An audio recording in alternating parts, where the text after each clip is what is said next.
ہشام نے خبر دی، انہیں معمر نے، انہیں زہری نے، انہیں ابن المسیب نے اور ان سے ابو ہریرہ رضی اللہ عنہ نے بیان کیا کہ حبشہ کے کچھ لوگ نبی کریم صلی اللہ علیہ وسلم کے سامنے حراب چھوٹے نیزے کا کھیل دکھلا رہے تھے کہ عمر رضی اللہ عنہ آ گئے اور کنکریاں اٹھا کر انہیں ان سے مارا، لیکن آپ صلی اللہ علیہ وسلم نے فرمایا عمر انہیں کھیل دکھانے دو۔ علی بن مدینی نے یہ بیان زیادہ کیا کہ ہم سے عبد الرزاق نے بیان کیا، انہیں معمر نے خبر دی کہ مسجد میں یہ صحابہ رضی اللہ عنہم اپنے کھیل کا مظاہرہ کر رہے تھے۔ صحیح بخاری حدیث نمبر 2901۔ اوزائی نے خبر دی، انہوں نے کہا کہ ہمیں اسحاق بن عبداللہ بن ابی طلحہ نے اور ان سے انس بن مالک رضی اللہ عنہ نے بیان کیا کہ ابو طلحہ رضی اللہ عنہ اپنی اور نبی کریم صلی اللہ علیہ وسلم کی آڑ ایک ہی ڈھال سے کر رہے تھے، اور ابو طلحہ رضی اللہ عنہ بڑے اچھے تیر انداز تھے۔ جب وہ تیر مارتے تو نبی اکرم صلی اللہ علیہ وسلم سر اٹھا کر دیکھتے کہ تیر کہاں جا کر گرا ہے۔ صحیح بخاری حدیث نمبر 2902۔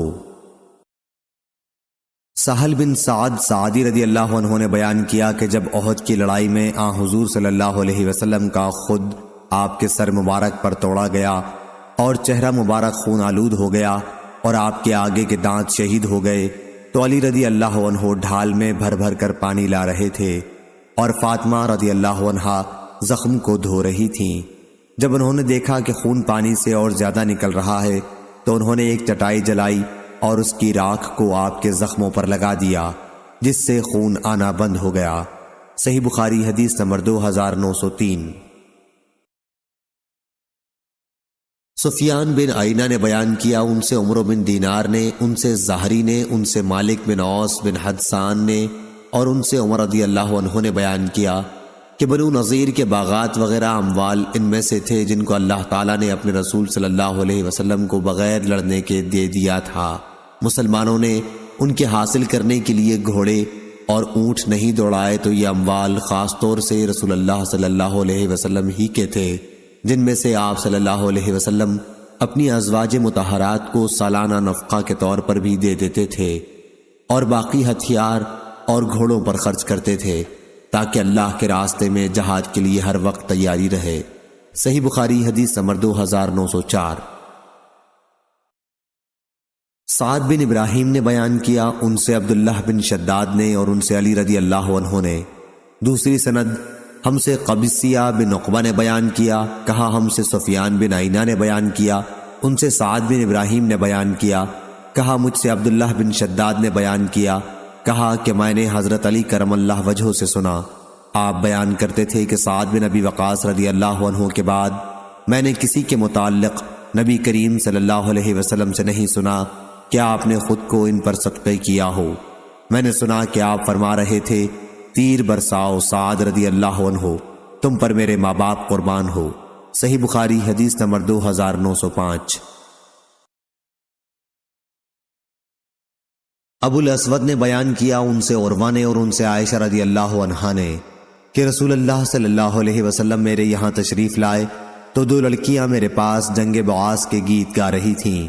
آپ بستر پر لیٹ گئے اور چہرہ مبارک دوسری طرف کر لیا، اور اس کے بعد ابو بکر آ گئے اور آپ نے مجھے ڈانٹا کہ یہ شیطانی گانا اور رسول اللہ صلی اللہ علیہ وسلم کی موجودگی میں، لیکن آپ صلی اللہ علیہ وسلم ان کی طرف متوجہ ہوئے اور فرمایا کہ انہیں گانے دو۔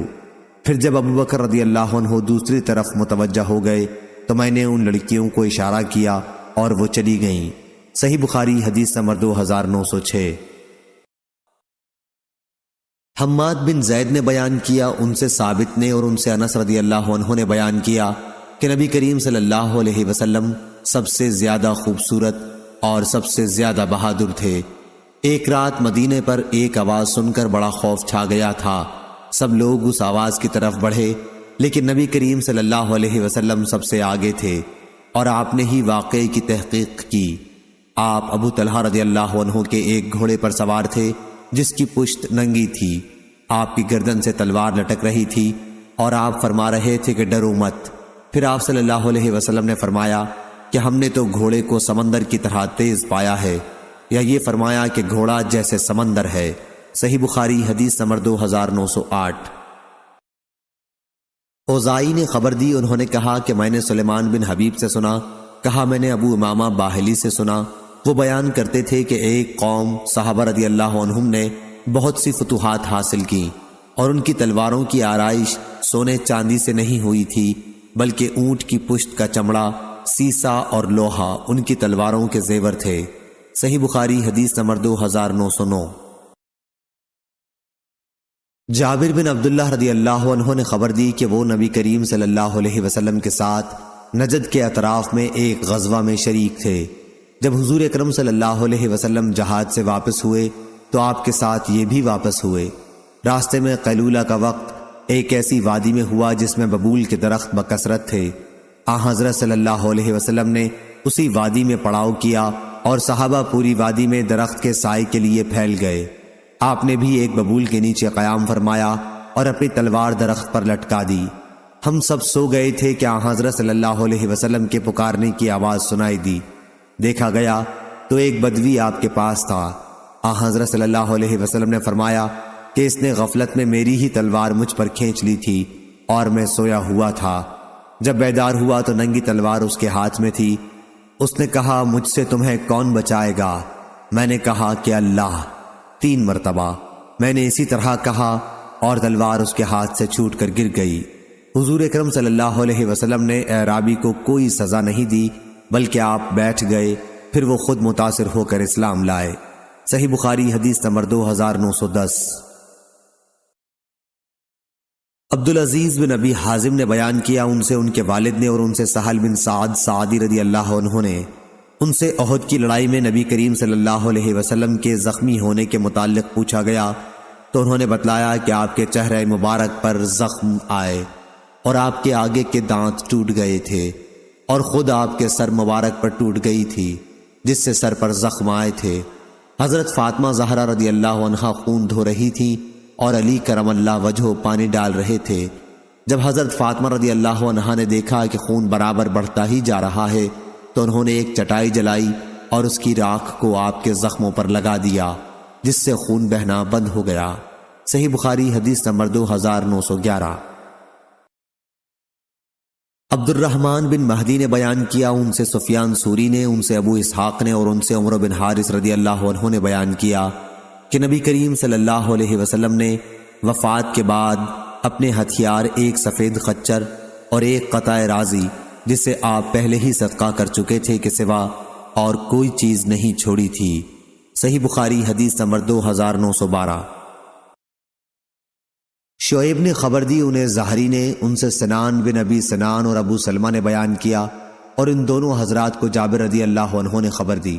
دوسری سند اور ہم سے موسیٰ بن اسماعیل نے بیان کیا، انہیں ابراہیم بن سعد نے خبر دی، انہیں ابن شہاب نے خبر دی، انہیں سنان بن ابی سنان الدولہ نے اور انہیں جابر بن عبداللہ رضی اللہ عنہ نے خبر دی کہ وہ نبی کریم صلی اللہ علیہ وسلم کے ساتھ ایک لڑائی میں شریک تھے، ایک ایسے جنگل میں جہاں ببول کے درخت بکثرت تھے۔ قیلولہ کا وقت ہو گیا، تمام صحابہ سائے کی تلاش میں پوری وادی میں متفرق درختوں کے نیچے پھیل گئے اور نبی کریم صلی اللہ علیہ وسلم نے بھی ایک درخت کے نیچے قیام فرمایا۔ آپ نے تلوار درخت کے تنے سے لٹکا دی تھی اور سو گئے تھے۔ جب آپ بیدار ہوئے تو آپ کے پاس ایک اجنبی موجود تھا۔ اس اجنبی نے کہا تھا کہ اب تمہیں مجھ سے کون بچائے گا؟ پھر حضرت صلی اللہ علیہ وسلم نے آواز دی اور جب صحابہ رضی اللہ عنہم آپ کے قریب پہنچے تو آپ نے فرمایا کہ اس شخص نے میری ہی تلوار مجھ پر کھینچ لی تھی اور مجھ سے کہنے لگا تھا کہ اب تمہیں میرے ہاتھ سے کون بچا سکے گا؟ میں نے کہا کہ اللہ۔ اس پر وہ شخص خود ہی دہشت زدہ ہو گیا اور تلوار نیام میں کر لی، اب یہ بیٹھا ہوا ہے۔ حضرت صلی اللہ علیہ وسلم نے اسے کوئی سزا نہیں دی تھی۔ صحیح بخاری حدیث نمبر 2913۔ امام مالک نے خبر دی، انہیں عمر بن عبید اللہ کے مولا ابو نضر نے اور انہیں ابو قتادہ انصاری کے مولا نافع نے اور انہیں ابو قتادہ رضی اللہ عنہ نے کہ آپ رسول اللہ صلی اللہ علیہ وسلم کے ساتھ صلح حدیبیہ کے موقع پر مکے کے راستے میں آپ اپنے چند ساتھیوں کے ساتھ احرام باندھے ہوئے تھے، لشکر سے پیچھے رہ گئے۔ خود قتادہ رضی اللہ عنہ نے ابھی احرام نہیں باندھا تھا۔ پھر انہوں نے ایک گورخر دیکھا اور اپنے گھوڑے پر شکار کرنے کی نیت سے سوار ہو گئے۔ اس کے بعد انہوں نے اپنے ساتھیوں سے جو احرام باندھے ہوئے تھے کہا کہ کوڑا اٹھا دیں۔ انہوں نے اس سے انکار کیا۔ پھر انہوں نے اپنا نیزہ مانگا، اس کے دینے سے انہوں نے انکار کیا۔ آخر انہوں نے خود اسے اٹھایا اور گورخر پر جھپٹ پڑے اور اسے مار لیا۔ نبی کریم صلی اللہ علیہ وسلم کے صحابہ میں سے بعض نے تو اس گورخر کا گوشت کھایا اور بعض نے اس کے کھانے سے احرام کے عذر کی بنا پر انکار کیا۔ پھر جب یہ رسول اللہ صلی اللہ علیہ وسلم کی خدمت میں پہنچے تو اس کے متعلق مسئلہ پوچھا۔ حضرت صلی اللہ علیہ وسلم نے فرمایا کہ یہ تو ایک کھانے کی چیز تھی جو اللہ تعالیٰ نے تمہیں عطا کی۔ اور زید بن اسلم سے روایت ہے کہ ان سے عطا بن یسار نے بیان کیا اور ان سے ابو قتادہ رضی اللہ عنہ نے گورخر کے شکار سے متعلق ابو نظر ہی کی حدیث کی طرح، البتہ اس روایت میں یہ زائد ہے کہ نبی کریم صلی اللہ علیہ وسلم نے دریافت فرمایا، کیا اس کا کچھ بچا ہوا گوشت ابھی تمہارے پاس موجود ہے؟ صحیح بخاری حدیث نمبر 2914۔ خالد حذا نے بیان کیا، ان سے اکرمہ نے اور ان سے ابن عباس رضی اللہ عنہ نے بیان کیا کہ نبی کریم صلی اللہ علیہ وسلم بدر کے دن دعا فرما رہے تھے۔ اس وقت آپ ایک خیمہ میں تشریف فرما تھے کہ اے اللہ، میں تیرے عہد اور تیرے وعدے کا واسطہ دے کر فریاد کرتا ہوں، اے اللہ اگر تو چاہے تو آج کے بعد تیری عبادت نہ کی جائے گی۔ اس پر حضرت ابو بکر رضی اللہ عنہ نے آپ کا ہاتھ پکڑ لیا اور عرض کیا، بس کیجئے اے اللہ کے رسول، آپ نے اپنے رب کے حضور میں دعا کی حد کر دی ہے۔ حضرت صلی اللہ علیہ وسلم اس وقت زرہ پہنے ہوئے تھے۔ آپ باہر تشریف لائے تو زبان مبارک پر یہ آیت تھی۔ ترجمہ: جماعت مشرکین جلد ہی شکست کھا کر بھاگ جائے گی اور پیٹھ دکھانا اختیار کرے گی، اور قیامت کے دن کا ان سے وعدہ ہے، اور قیامت کا دن بڑا ہی بھیانک اور تلخ ہوگا۔ اور وہیب نے بیان کیا، ان سے خالد نے بیان کیا کہ بدر کے دن کا یہ واقعہ ہے۔ صحیح بخاری حدیث نمبر 2915۔ سفیان سوری نے خبر دی، انہیں عامش نے، انہیں ابراہیم نے، انہیں اسود نے اور ان سے ام المومنین حضرت عائشہ رضی اللہ عنہا نے بیان کیا کہ جب رسول اللہ صلی اللہ علیہ وسلم کی وفات ہوئی تو آپ کی ذرہ ایک یہودی کے پاس 30 ساعت جو کے بدلے میں رہن رکھی ہوئی تھی۔ اور یہ علی نے بیان کیا کہ ہم سے عامش نے بیان کیا کہ لوہے کی ذرہ تھی، اور معلی نے بیان کیا، ان سے عبد الواحد نے بیان کیا، ان سے عامش نے بیان کیا کہ حضرت صلی اللہ علیہ وسلم نے لوہے کی ایک ذرہ رہن رکھی تھی۔ صحیح بخاری حدیث نمبر 2916۔ عبداللہ بن طاؤس نے بیان کیا، ان سے ان کے باپ نے اور ان سے ابو ہریرہ رضی اللہ عنہ نے کہ نبی کریم صلی اللہ علیہ وسلم نے فرمایا، بخیل جو زکوٰۃ نہیں دیتا اور زکوٰۃ دینے والے سخی کی مثال 2 آدمیوں جیسی ہے، دونوں لوہے کے کرتے زرہ پہنے ہوئے ہیں، دونوں کے ہاتھ گردن سے بندھے ہوئے ہیں۔ زکوٰۃ دینے والا سخی جب بھی زکوٰۃ کا ارادہ کرتا ہے تو اس کا کرتا اتنا کشادہ ہو جاتا ہے کہ زمین پر چلتے میں گھسیٹتا جاتا ہے، لیکن جب بخیل صدقے کا ارادہ کرتا ہے تو اس کی زرہ کا ایک حلقہ اس کے بدن پر تنگ ہو جاتا ہے اور اس طرح سکڑ جاتا ہے کہ اس کے ہاتھ اس کی گردن سے جڑ جاتے ہیں۔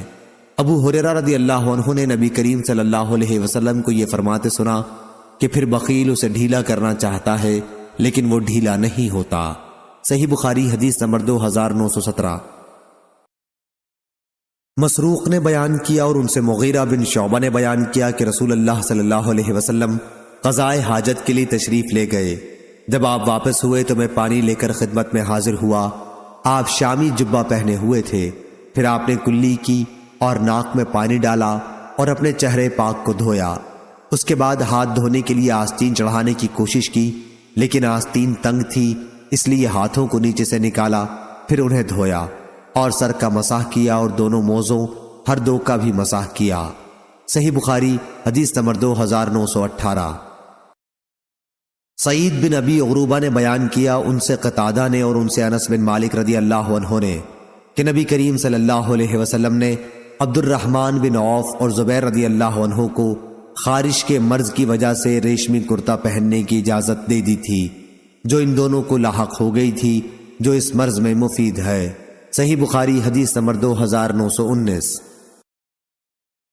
حمام نے بیان کیا، ان سے قتادہ نے اور ان سے انس رضی اللہ عنہ نے۔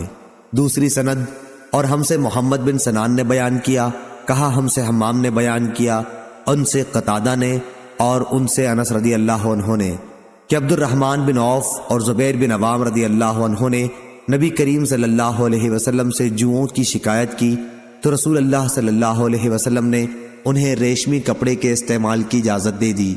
پھر میں نے جہاد میں انہیں ریشمی کپڑا پہنے ہوئے دیکھا۔ صحیح بخاری حدیث نمبر 2920۔ قتادہ نے خبر دی اور ان سے انس رضی اللہ عنہ نے بیان کیا کہ نبی کریم صلی اللہ علیہ وسلم نے عبد الرحمن بن عوف اور زبیر بن عوام رضی اللہ عنہ کو ریشمی کپڑے پہننے کی اجازت دے دی تھی۔ صحیح بخاری حدیث نمبر 2921۔ شعبہ نے بیان کیا، انہوں نے قتادہ سے سنا اور انہوں نے انس رضی اللہ عنہ سے کہ نبی کریم صلی اللہ علیہ وسلم نے رخصت دی تھی یا یہ بیان کیا کہ رخصت دی گئی تھی ان دونوں حضرات کو خارش کی وجہ سے جو ان کو لاحق ہو گئی تھی۔ صحیح بخاری حدیث نمبر 2922۔ ابراہیم بن سعد نے بیان کیا، ان سے ابن شہاب نے، ان سے جعفر بن عمرو بن امیہ نے اور ان سے ان کے والد نے بیان کیا کہ میں نے نبی کریم صلی اللہ علیہ وسلم کو دیکھا کہ آپ صلی اللہ علیہ وسلم شانے کا گوشت چھری سے کاٹ کر کھا رہے تھے۔ پھر نماز کے لیے اذان ہوئی تو آپ نے نماز پڑھی لیکن وضو نہیں کیا۔ ہم سے ابو الیمان نے بیان کیا، کہا ہم کو شعیب نے خبر دی اور انہیں ظاہری نے۔ اس روایت میں یہ زیادتی بھی موجود ہے کہ جب آپ نماز کے لیے بلائے گئے تو آپ نے چھری ڈال دی۔ صحیح بخاری حدیث نمبر 2923۔ ثور بن یزید نے بیان کیا، ان سے خالد بن معدان نے اور ان سے عمیر بن اسود اونسی نے بیان کیا کہ وہ عبادہ بن صامت رضی اللہ عنہ کی خدمت میں حاضر ہوئے۔ آپ کا قیام ساحل حمص پر اپنے ہی ایک مکان میں تھا اور آپ کے ساتھ آپ کی بیوی ام حرام رضی اللہ عنہا بھی تھیں۔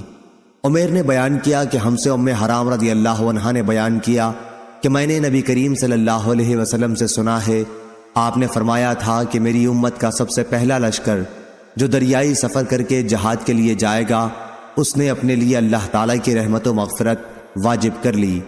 ام حرام رضی اللہ عنہا نے بیان کیا کہ میں نے کہا تھا یا رسول اللہ کیا میں بھی ان کے ساتھ ہوں گی؟ آپ نے فرمایا کہ ہاں تم بھی ان کے ساتھ ہوگی۔ پھر نبی کریم صلی اللہ علیہ وسلم نے فرمایا سب سے پہلا لشکر میری امت کا جو قیصر رومیوں کے بادشاہ کے شہر قسطنطنیہ پر چڑھائی کرے گا ان کی مغفرت ہوگی۔ میں نے کہا میں بھی ان کے ساتھ ہوں گی یا رسول اللہ؟ آپ نے فرمایا کہ نہیں۔ صحیح بخاری حدیث نمبر 2924۔ امام مالک نے بیان کیا، ان سے نافع نے اور ان سے عبداللہ بن عمر رضی اللہ عنہ نے کہ رسول کریم صلی اللہ علیہ وسلم نے فرمایا ایک دور آئے گا جب تم یہودیوں سے جنگ کرو گے اور وہ شکست کھا کر بھاگتے پھریں گے۔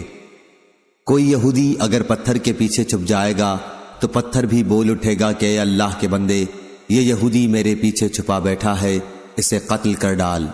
صحیح بخاری حدیث نمبر 2925۔ جریر نے خبر دی عمارہ بن قعقاع سے، انہیں ابو زرعہ نے اور ان سے ابو ہریرہ رضی اللہ عنہ نے بیان کیا کہ نبی کریم صلی اللہ علیہ وسلم نے فرمایا قیامت اس وقت تک قائم نہ ہوگی جب تک یہودیوں سے تمہاری جنگ نہ ہو لے گی، اور وہ پتھر بھی اس وقت اللہ تعالیٰ کے حکم سے بول اٹھیں گے جس کے پیچھے یہودی چھپا ہوا ہوگا، کیا اے مسلمان یہ یہودی میری آڑ لے کر چھپا ہوا ہے، اسے قتل کر ڈالو۔ صحیح بخاری حدیث نمبر 2926۔ جریر بن حازم نے بیان کیا، کہا میں نے حسن سے سنا، انہوں نے کہا کہ ہم سے عمر بن تغلب رضی اللہ عنہ نے بیان کیا، کہا کہ نبی اکرم صلی اللہ علیہ وسلم نے فرمایا کہ قیامت کی نشانیوں میں سے ہے کہ تم ایسی قوم سے جنگ کرو گے جو بالوں کی جوتیاں پہنے ہوں یا ان کے بال بہت لمبے ہوں گے، اور قیامت کی ایک نشانی یہ ہے کہ ان لوگوں سے لڑو گے جن کے منہ چوڑے چوڑے ہوں گے، گویا ڈھالے ہیں چمڑا جمی ہوئی، یعنی بہت موٹے منہ والے ہوں گے۔ صحیح بخاری حدیث نمبر 2927۔ اعرج نے بیان کیا اور ان سے ابو ہریرہ رضی اللہ عنہ نے بیان کیا کہ رسول اللہ صلی اللہ علیہ وسلم نے فرمایا قیامت اس وقت تک قائم نہ ہوگی جب تک تم ترکوں سے جنگ نہ کر لوگے، جن کی آنکھیں چھوٹی ہوں گی، چہرے سرخ ہوں گے، ناک موٹی پھیلی ہوئی ہوگی، ان کے چہرے ایسے ہوں گے جیسے تہبند چمڑا لگی ہوئی ہوتی ہے، اور قیامت اس وقت تک قائم نہ ہوگی جب تک تم ایک ایسی قوم سے جنگ نہ کر لوگے جن کے جوتے بال کے بنے ہوئے ہوں گے۔ صحیح بخاری حدیث نمبر 2928۔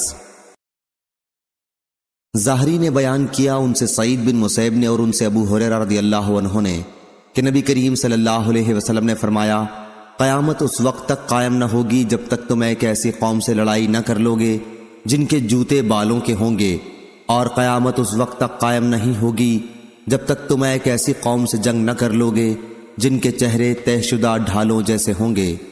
سفیان نے بیان کیا کہ اس میں ابو زناد نے اعرج سے اور انہوں نے ابو ہریرہ رضی اللہ عنہ سے یہ زیادہ نقل کیا کہ ان کی آنکھیں چھوٹی ہوں گی، ناک موٹی، چہرے ایسے ہوں گے جیسے تہ بتہ چمڑے لگی ڈھال ہوتی ہے۔ صحیح بخاری حدیث نمبر 2929۔ ابو اسحاق نے بیان کیا، کہا کہ میں نے برا بن عازب رضی اللہ عنہ سے سنا، ان سے ایک صاحب نے پوچھا تھا کہ ابو عمارہ، کیا آپ لوگوں نے حنین کی لڑائی میں فرار اختیار کیا تھا؟ برا رضی اللہ عنہ نے کہا، نہیں، خدا کی قسم رسول اللہ صلی اللہ علیہ وسلم نے پشت ہرگز نہیں پھیری تھی، البتہ آپ کے اصحاب میں جو نوجوان تھے بے سر و سامان، جن کے پاس نہ زرہ تھی نہ خود اور کوئی ہتھیار بھی نہیں لے گئے تھے، انہوں نے ضرور میدان چھوڑ دیا تھا، کیونکہ مقابلے میں ہوازن اور بنو نصر کے بہترین تیر انداز تھے کہ کم ہی ان کا کوئی تیر خطا جاتا، چنانچہ انہوں نے خوب تیر برسائے اور شاید ہی کوئی نشانہ ان کا خطا ہوا ہو۔ اس دوران میں مسلمان نبی کریم صلی اللہ علیہ وسلم کے پاس آ کر جمع ہو گئے۔ آپ اپنے سفید خچر پر سوار تھے اور آپ کے چچیرے بھائی ابو سفیان بن حارث بن عبد المطلب آپ کی سواری کی لگام تھامے ہوئے تھے۔ حضور نے سواری سے اتر کر اللہ تعالیٰ سے مدد کی دعا مانگی، پھر فرمایا، میں نبی ہوں، اس میں غلط بیانی کا کوئی شائبہ نہیں، میں عبد المطلب کی اولاد ہوں۔ اس کے بعد آپ صلی اللہ علیہ وسلم نے اپنے اصحاب کی نئے طریقے پر صف بندی کی۔ صحیح بخاری حدیث نمبر 2930۔ سفیان بن عینہ نے بیان کیا، ان سے ابن ذکوان نے، ان سے اعرج نے اور ان سے ابو ہریرہ رضی اللہ عنہ نے بیان کیا کہ رسول اللہ صلی اللہ علیہ وسلم صبح کی دعائے قنوت میں دوسری رکعت کے رکوع کے بعد یہ دعا پڑھتے تھے۔ ترجمہ: اے اللہ سلمہ بن ہشام کو نجات دے، اے اللہ ولید بن ولید کو نجات دے، اے اللہ عیاش بن ابی ربیعہ کو نجات دے، اے اللہ تمام کمزور مسلمانوں کو نجات دے جو مکے میں مشرکین کی سختیاں جھیل رہے تھے، اے اللہ مضر پر اپنا سخت عذاب نازل کر، اے اللہ ایسا قحط نازل کر جیسا یوسف علیہ السلام کے زمانے میں پڑا تھا۔ صحیح بخاری حدیث نمبر 2932۔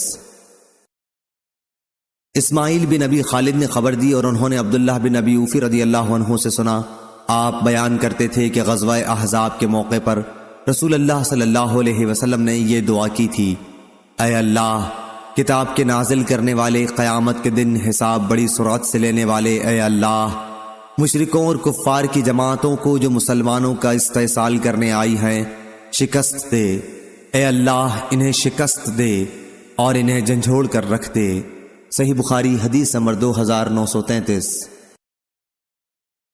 جعفر بن عون نے بیان کیا، ہم سے سفیان ثوری نے، ان سے ابو اسحاق نے، ان سے عمرو بن میمون نے اور ان سے عبداللہ بن مسعود رضی اللہ عنہ نے کہ نبی کریم صلی اللہ علیہ وسلم کعبے کے سائے میں نماز پڑھ رہے تھے۔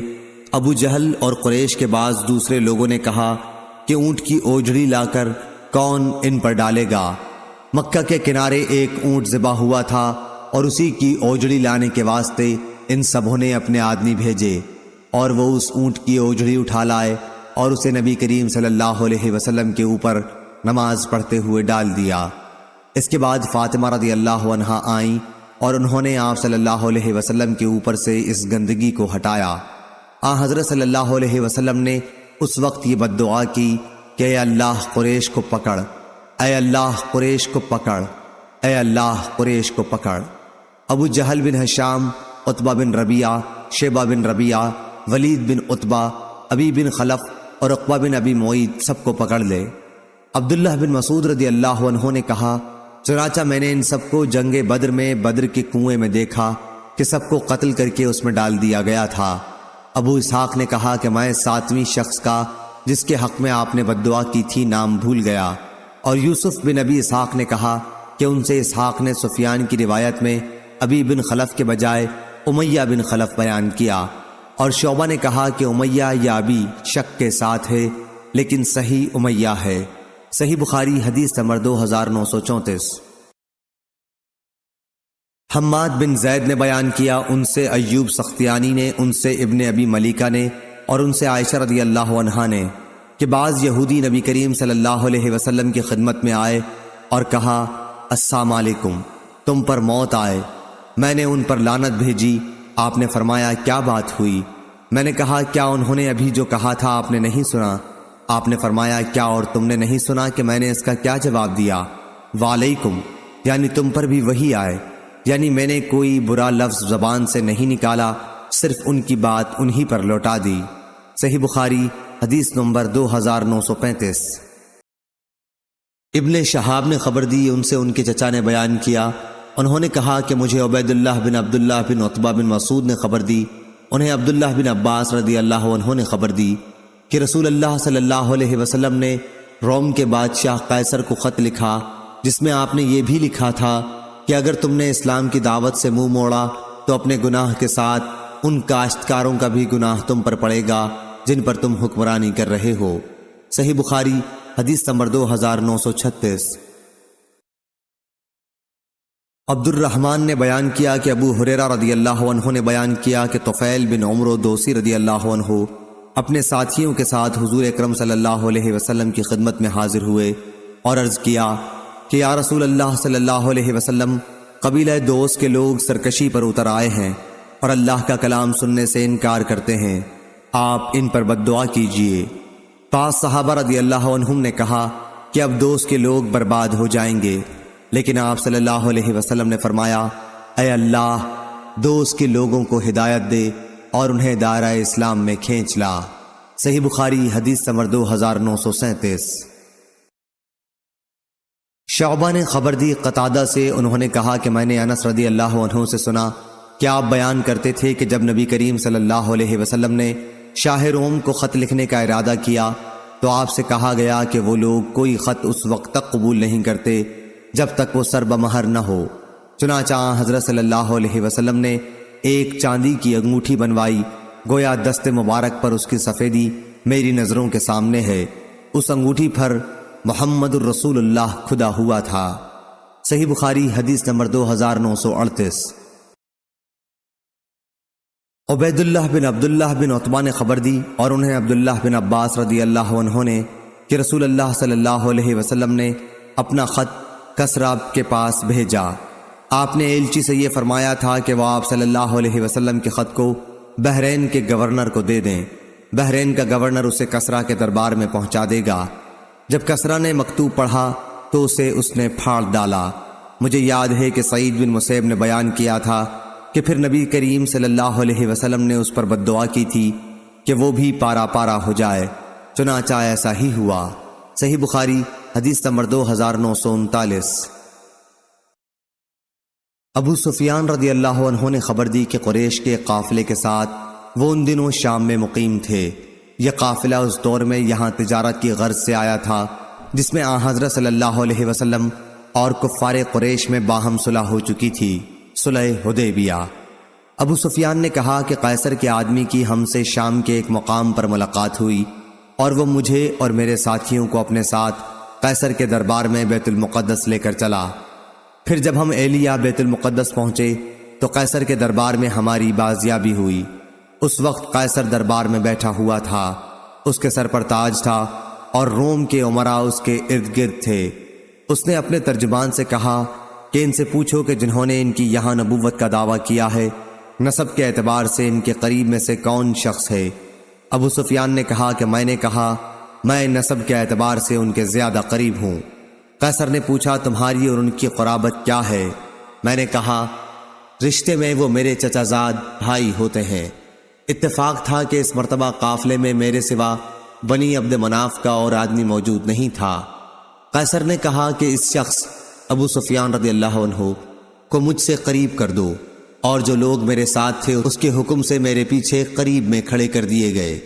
اس کے بعد اس نے اپنے ترجمان سے کہا کہ اس شخص ابو سفیان کے ساتھیوں سے کہہ دو کہ اس سے میں ان صاحب کے بارے میں پوچھوں گا جو نبی ہونے کے مدعی ہے، اگر یہ ان کے بارے میں کوئی جھوٹ بات کہے تو تم فوراً اس کی تکذیب کر دو۔ ابو سفیان نے بیان کیا کہ خدا کی قسم اگر اس دن اس بات کی شرم نہ ہوتی کہ کہیں میرے ساتھی میری تکذیب نہ کر بیٹھیں تو میں ان سوالات کے جوابات میں ضرور جھوٹ بول جاتا جو اس نے حضرت صلی اللہ علیہ وسلم کے بارے میں کیے تھے، لیکن مجھے تو اس کا خطرہ لگا رہا کہ کہیں میرے ساتھی میری تکذیب نہ کر دیں، اس لیے میں نے سچائی سے کام لیا۔ اس کے بعد اس نے اپنے ترجمان سے کہا، اس سے پوچھو کہ تم لوگوں میں ان صاحب کا نسب کیسا سمجھا جاتا ہے۔ میں نے بتایا کہ ہم میں ان کا نسب بہت عمدہ سمجھا جاتا ہے۔ اس نے پوچھا، اچھا یہ نبوت کا دعویٰ اس سے پہلے بھی تمہارے یہاں کسی نے کیا تھا؟ میں نے کہا کہ نہیں۔ اس نے پوچھا، کیا اس دعویٰ سے پہلے ان پر کوئی جھوٹ کا الزام تھا؟ میں نے کہا کہ نہیں۔ اس نے پوچھا، ان کے باپ دادوں میں کوئی بادشاہ گزرا ہے؟ میں نے کہا کہ نہیں۔ اس نے پوچھا، تو اب بڑے امیر لوگ ان کی اتباع کرتے ہیں یا کمزور اور کم حیثیت کے لوگ؟ میں نے کہا کہ کمزور اور معمولی حیثیت کے لوگ ہی ان کے زیادہ تر ماننے والے ہیں۔ اس نے پوچھا کہ اس کے ماننے والوں کی تعداد بڑھتی رہتی ہے یا گھٹتی جا رہی ہے؟ میں نے کہا جی نہیں، تعداد برابر بڑھتی جا رہی ہے۔ اس نے پوچھا، کوئی ان کے دین سے بیزار ہو کر اسلام لانے کے بعد پھر بھی گیا ہے کیا؟ میں نے کہا کہ نہیں۔ اس نے پوچھا، انہوں نے کبھی وعدہ خلافی بھی کی ہے؟ میں نے کہا کہ نہیں، لیکن آج کل ہمارا ان سے ایک معاہدہ ہو رہا ہے اور ہمیں ان کی طرف سے معاہدے کی خلاف ورزی کا خطرہ ہے۔ ابو سفیان نے کہا کہ پوری گفتگو میں سوائے اس کے اور کوئی ایسا موقع نہیں ملا جس میں کوئی ایسی بات جھوٹی ملا سکوں جس سے حضرت صلی اللہ علیہ وسلم کی توہین ہو اور اپنے ساتھیوں کی طرف سے بھی جھٹلانے کا ڈر نہ ہو۔ اس نے پھر پوچھا، کیا تم نے کبھی ان سے لڑائی کی ہے یا انہوں نے تم سے جنگ کی ہے؟ میں نے کہا کہ ہاں۔ اس نے پوچھا، تمہاری لڑائی کا کیا نتیجہ نکلتا ہے؟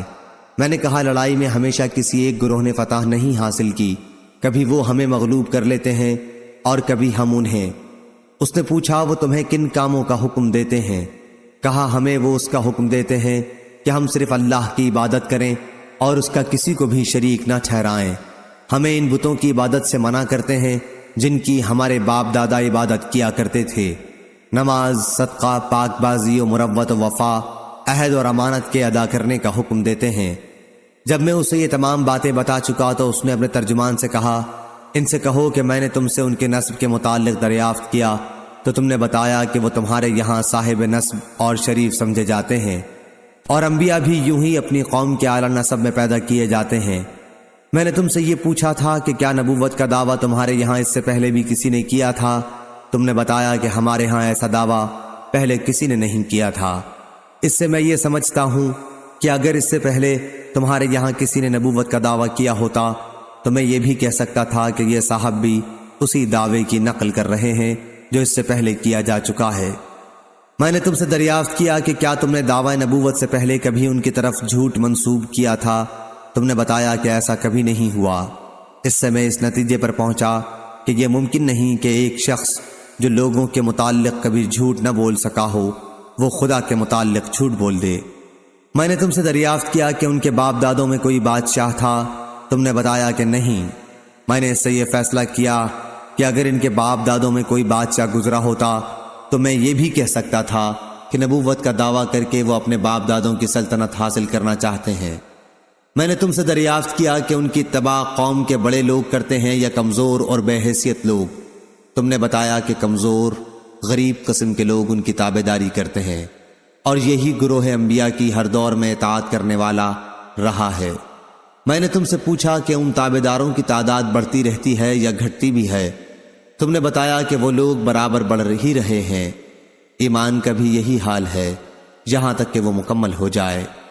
میں نے تم سے دریافت کیا کہ کیا کوئی شخص ان کے دین میں داخل ہونے کے بعد کبھی اس سے پھر بھی گیا ہے؟ تم نے کہا کہ ایسا کبھی نہیں ہوا۔ ایمان کا بھی یہی حال ہے، جب وہ دل کی گہرائیوں میں اتر جائے تو پھر کوئی چیز اس سے مومن کو ہٹا نہیں سکتی۔ میں نے تم سے دریافت کیا کہ کیا انہوں نے وعدہ خلافی بھی کی ہے؟ تم نے اس کا بھی جواب دیا کہ نہیں۔ انبیاء کی یہی شان ہے کہ وہ وعدہ خلافی کبھی نہیں کرتے۔ میں نے تم سے دریافت کیا کہ کیا تم نے کبھی ان سے یا انہوں نے تم سے جنگ بھی کی ہے؟ تم نے بتایا کہ ایسا ہوا ہے، اور تمہاری لڑائیوں کا نتیجہ ہمیشہ کسی ایک ہی کے حق میں نہیں گیا، بلکہ کبھی تم مغلوب ہوتے ہو اور کبھی وہ۔ انبیاء کے ساتھ بھی ایسا ہی ہوتا ہے، وہ امتحان میں ڈالے جاتے ہیں لیکن انجام انہی کا بہتر ہوتا ہے۔ میں نے تم سے دریافت کیا کہ وہ تم کو کن کاموں کا حکم دیتے ہیں؟ تم نے بتایا کہ وہ ہمیں اس کا حکم دیتے ہیں کہ اللہ کی عبادت کرو، اس کے ساتھ کسی کو شریک نہ ٹھہراؤ، اور تمہیں تمہارے ان معبودوں کی عبادت سے منع کرتے ہیں جن کی تمہارے باپ دادا عبادت کیا کرتے تھے۔ تمہیں وہ نماز، صدقہ، پاک بازی، وعدہ وفائی اور ادائے امانت کا حکم دیتے ہیں۔ اس نے کہا کہ ایک نبی کی یہی صفت ہے۔ میرے بھی علم میں یہ بات تھی کہ وہ نبی مبعوث ہونے والے ہیں، لیکن یہ خیال نہ تھا کہ تم میں سے وہ مبعوث ہوں گے۔ جو باتیں تم نے بتائیں اگر وہ صحیح ہیں تو وہ دن بہت قریب ہے جب وہ اس جگہ پر حکمران ہوں گے جہاں اس وقت میرے دونوں قدم موجود ہیں۔ اگر مجھے ان تک پہنچ سکنے کی توقع ہوتی تو میں ان کی خدمت میں حاضر ہونے کی پوری کوشش کرتا، اور اگر میں ان کی خدمت میں موجود ہوتا تو ان کے پاؤں دھوتا۔ ابو سفیان نے بیان کیا کہ اس کے بعد قیصر نے رسول اللہ کا نام مبارک طلب کیا اور وہ اس کے سامنے پڑھا گیا۔ اس میں لکھا ہوا تھا، ترجمہ: شروع کرتا ہوں اللہ کے نام سے جو بڑا ہی مہربان نہایت رحم کرنے والا ہے۔ یہ خط ہے محمد اللہ کے بندے اور اس کے رسول کی طرف سے روم کے بادشاہ ہرقل کی طرف۔ اس شخص پر سلامتی ہو جو ہدایت قبول کر لے۔ اما بعد، میں تمہیں اسلام کی دعوت دیتا ہوں۔ اسلام قبول کرو، تمہیں بھی سلامتی و امن حاصل ہوگی، اور اسلام قبول کرو، اللہ تمہیں دوہرا اجر دے گا، ایک تمہارے اپنے اسلام کا اور دوسرا تمہاری قوم کے اسلام کا جو تمہاری وجہ سے اسلام میں داخل ہوگی۔ لیکن اگر تم نے اس دعوت سے منہ موڑ لیا تو تمہاری رعایا کا گناہ بھی تم پر ہوگا۔ اور اے اہل کتاب، ایک ایسے کلمے پر آ کر ہم سے مل جاؤ جو ہمارے اور تمہارے درمیان ایک ہی ہے، یہ کہ ہم اللہ کے سوا اور کسی کی عبادت نہ کریں، نہ اس کے ساتھ کسی کو شریک ٹھہرائیں، اور نہ ہم میں سے کوئی اللہ کو چھوڑ کر آپس میں ایک دوسرے کو پروردگار بنائے۔ اب بھی اگر تم منہ موڑتے ہو تو اس کا اقرار کر لو کہ اللہ تعالیٰ کے واقعی فرما بردار ہم ہی ہیں۔ ابو سفیان نے بیان کیا کہ جب ہرقل اپنی بات پوری کر چکا تو روم کے سردار اس کے ارد گرد جمع تھے۔ سب ایک ساتھ چیخنے لگے اور شور و غل بہت بڑھ گیا۔ مجھے کچھ پتہ نہیں چلا کہ یہ لوگ کیا کہہ رہے تھے۔ پھر ہمیں حکم دیا گیا اور ہم وہاں سے نکال دیے گئے۔ جب میں اپنے ساتھیوں کے ساتھ وہاں سے چلا آیا اور ان کے ساتھ تنہائی ہوئی تو میں نے کہا کہ ابن ابی کبشہ مراد حضور اکرم صلی اللہ علیہ وسلم سے ہے، کا معاملہ بہت آگے بڑھ چکا ہے۔ بنو الاسفر رومیوں کا بادشاہ بھی اس سے ڈرتا ہے۔ ابو سفیان نے بیان کیا کہ اللہ کی قسم مجھے اسی دن سے اپنی ذلت کا یقین ہو گیا تھا، اور برابر اس بات کا بھی یقین رہا کہ حضرت صلی اللہ علیہ وسلم ضرور غالب ہوں گے، یہاں تک کہ اللہ تعالیٰ نے میرے دل میں بھی اسلام داخل کر دیا، حالانکہ پہلے میں اسلام کو برا جانتا تھا۔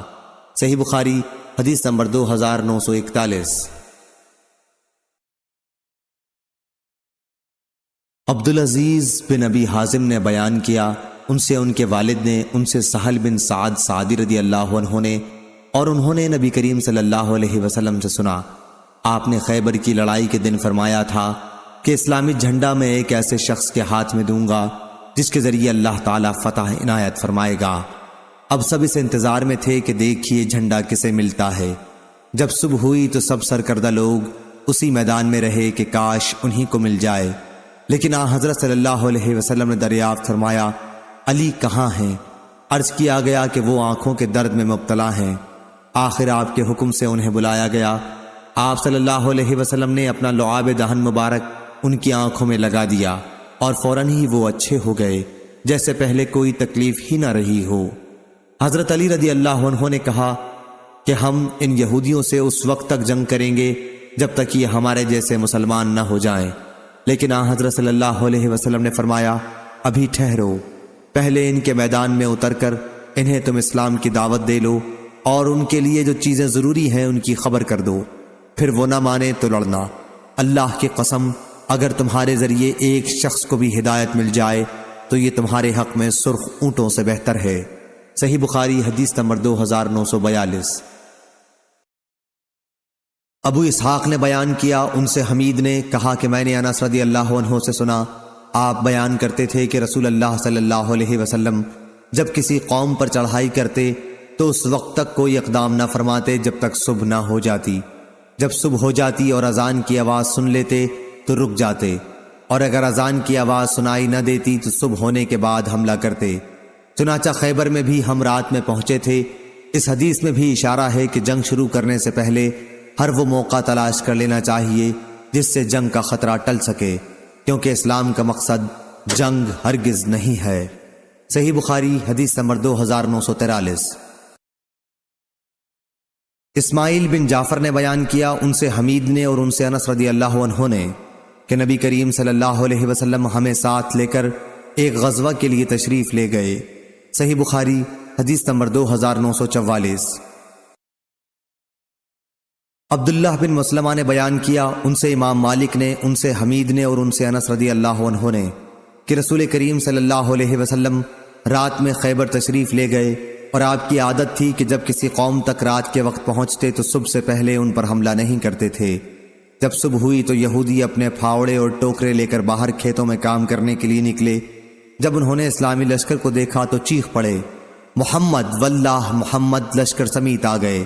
اس پر نبی کریم صلی اللہ علیہ وسلم نے فرمایا، اللہ کی ذات سب سے بڑی ہے، اب خیبر تو خراب ہو گیا کہ جب ہم کسی قوم کے میدان میں مجاہدانہ اتر آتے ہیں تو کفر سے ڈرائے ہوئے لوگوں کی صبح منحوس ہو جاتی ہے۔ صحیح بخاری حدیث نمبر 2945۔ سعید بن مسیب نے بیان کیا اور ان سے ابو ہریرہ رضی اللہ عنہ نے کہ رسول کریم صلی اللہ علیہ وسلم نے فرمایا کہ مجھے حکم دیا گیا ہے کہ میں لوگوں سے اس وقت تک جنگ کرتا رہوں یہاں تک کہ وہ اس کا اقرار کر لیں کہ اللہ کے سوا اور کوئی معبود نہیں۔ پس جس نے اقرار کر لیا کہ اللہ کے سوا اور کوئی معبود نہیں تو اس کی جان اور مال ہم سے محفوظ ہے، سوا اس حق کے جس کی بنا پر قانوناً اس کی جان و مال زد میں آئے، اور اس کا حساب اللہ کے ذمے ہے۔ اس کی روایت عمر اور ابن عمر نے بھی نبی کریم صلی اللہ علیہ وسلم سے کی ہے۔ صحیح بخاری حدیث نمبر 2946۔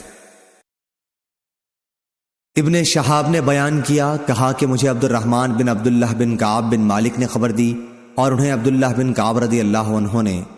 کعب رضی اللہ عنہ جب نابینا ہو گئے تھے کہ ساتھ ان کے دوسرے صاحبزادوں میں یہی عبداللہ انہیں لے کر راستے میں ان کے آگے آگے چلتے تھے۔ رسول اللہ صلی اللہ علیہ وسلم کا اصول یہ تھا کہ جب آپ کسی غزوے کا ارادہ کرتے تو مصلحت کے لیے دوسرا مقام بیان کرتے تاکہ دشمن کو خبر نہ ہو۔ صحیح بخاری حدیث نمبر 2947۔ عبد الرحمن بن عبداللہ بن کعب بن مالک نے خبر دی، انہوں نے کہا کہ میں نے کعب بن مالک رضی اللہ عنہ سے سنا، آپ بیان کرتے تھے کہ ایسا کم اتفاق ہوتا کیا حضرت صلی اللہ علیہ وسلم کسی جہاد کا قصد کریں اور وہی مقام بیان فرما کر اس کو نہ چھپائیں۔ جب آپ غزوہ تبوک کو جانے لگے تو چونکہ یہ غزوہ بڑی سخت گرمی میں ہونا تھا، لمبا سفر تھا اور جنگلوں کو طے کرنا تھا، اور مقابلہ بھی بہت بڑی فوج سے تھا، اس لیے آپ نے مسلمانوں سے صاف صاف فرما دیا تھا تاکہ دشمن کے مقابلے کے لیے پوری تیاری کر لیں۔ چنانچہ غزوے کے لیے جہاں آپ کو جانا تھا یعنی تبوک، اس کا آپ نے صاف اعلان کر دیا تھا۔ صحیح بخاری حدیث نمبر 2948۔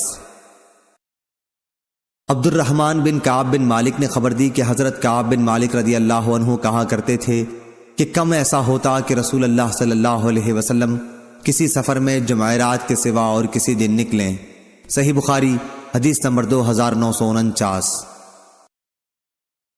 معمر نے خبر دی، انہیں ظاہری نے، انہیں عبد الرحمن بن کعب بن مالک نے، اور انہیں ان کے والد حضرت کعب بن مالک رضی اللہ عنہ نے کہ نبی کریم صلی اللہ علیہ وسلم غزوہ تبوک کے لیے جمعرات کے دن نکلے تھے۔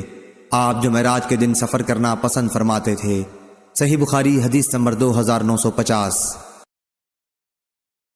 حماد بن زید نے بیان کیا، ان سے ایوب سختیانی نے، ان سے ابو قلابہ نے، اور ان سے انس رضی اللہ عنہ نے کہ نبی کریم صلی اللہ علیہ وسلم نے مدینہ میں ظہر 4 رکعت پڑھی، پھر عصر کی نماز الحلیفہ میں 2 رکعت پڑھی، اور میں نے سنا کہ صحابہ حج اور عمرہ دونوں کا لبیک ایک ساتھ پکار رہے تھے۔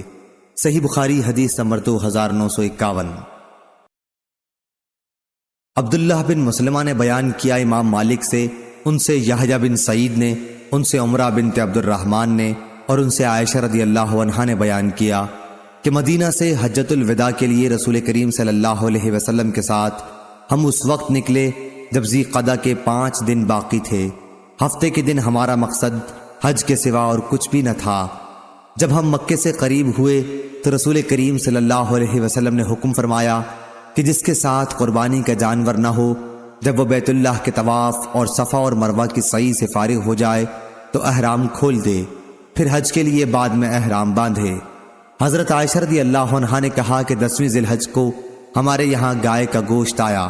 میں نے پوچھا کہ گوشت کیسا ہے، تو بتایا گیا کہ رسول کریم صلی اللہ علیہ وسلم نے اپنی بیویوں کی طرف سے جو گائے قربان کی ہے یہ اسی کا گوشت ہے۔